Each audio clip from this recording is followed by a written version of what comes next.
I always like the accounts of Jesus being tempted in the desert. And I think it gives us two wonderfully connected meanings and messages as we head into the season of Lent. The first has to do with temptation and willpower.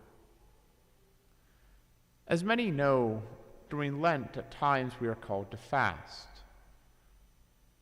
Every Friday, we are called to abstain from meat, which, in honesty, we are called to do every Friday of the year, but the Church allows us to substitute a penitential act or extra prayer in exchange for being able to eat meat on Friday, which is why some horrible priests might always make sure they say a Mass for the souls in purgatory on Friday so they can eat a hamburger.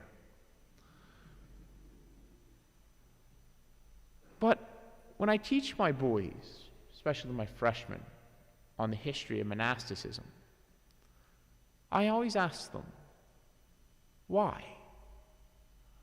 Why do we go without meat? Why do we fast? Why do we do these things? And eventually, they get to the reason. It's because they're things that don't matter. In the grand scheme of things, if you eat meat that was ethically raised as an animal and ethically slaughtered, it's neither good nor evil. There's no morality there. It's a neutral thing. It's food. So why is that what we give up? Well, there's many historical reasons, but one of the reasons being is because it's not a sin to eat meat. So if our temptation fails, if our willpower gets weak and we go, I want that chicken, I'm eating that chicken sandwich. Sure, there's the law of the church. We have to deal with that, but nevertheless, it's a lot more simple of a problem than if you're tempted to go home with your secretary instead of your wife. We strengthen our will. Our will, like any muscle or any act, either of the soul or of the body, are things that need to be worked. They need to be strengthened. Willpower is not always easy. It takes time to build up. It takes time to keep strong. As many of you know, having watched me go from a 320-pound deacon to a 205-pound priest, it takes time. It takes willpower.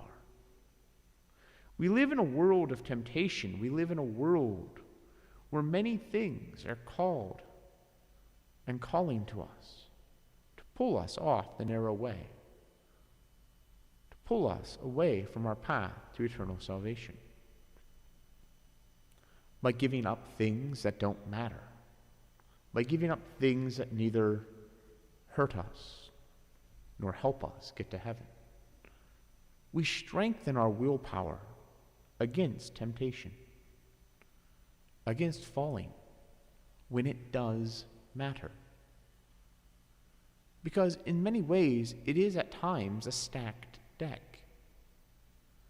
The other thing I always like about the accounts of Christ in the wilderness is the reference to the devil, the reference to Satan, the great adversary, the great tempter. Because as a church, we firmly believe in the existence of the devil, of demons. Now, don't get me wrong. I'm not saying that every time you sin, the devil made you do it. No. We are weak, flawed human beings. But he does exist. Something I think many of us at times forget about. We might pray and ask God for miracles. Ask God to bend and modify the rules of the natural world for our benefit. Yet we forget that just as there's a God in heaven, there are those angels that rebelled against that God, and in their pride fell. Some years ago, I was asked to give a talk to confirmation candidates on why they should stay active in the faith after confirmed, why they should still try to learn, why they should come to Mass and confession. And one of the things I talked about in that discussion was how worthy reception of the Eucharist, regular confession, etc., are considered by exorcists as one of the most powerful means to ward off the devil and supernatural temptation. To hammer that point home, I showed a small little clip from a documentary called The Devil and Father Amorth. For those who don't know, up until his death, Father Gabriel Amorth was the lead exorcist for the Diocese of Rome, a humble priest who helped liberate countless souls from genuine attacks of demonic activity.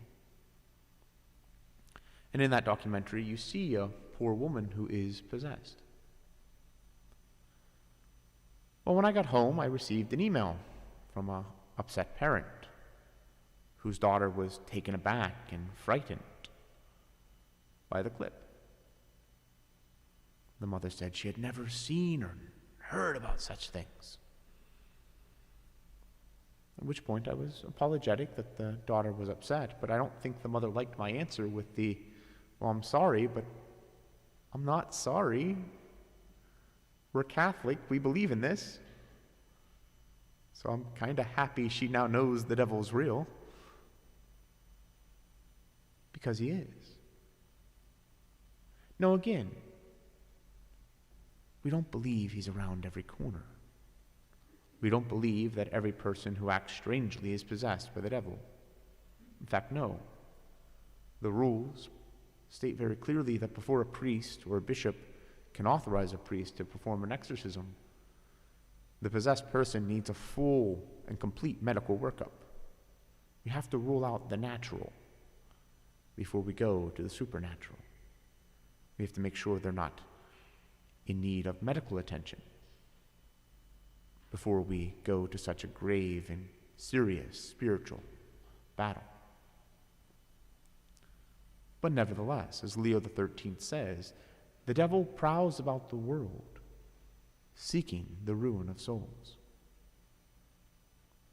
In this time of Lent, we work in building up our willpower, in building up our resolve, so that when we are called into that battle for our soul, when we are called into the battle ranks with our brethren, to quote the rule of St. Benedict, we are strong, we stand firm, we stay on the narrow path that leads to eternity.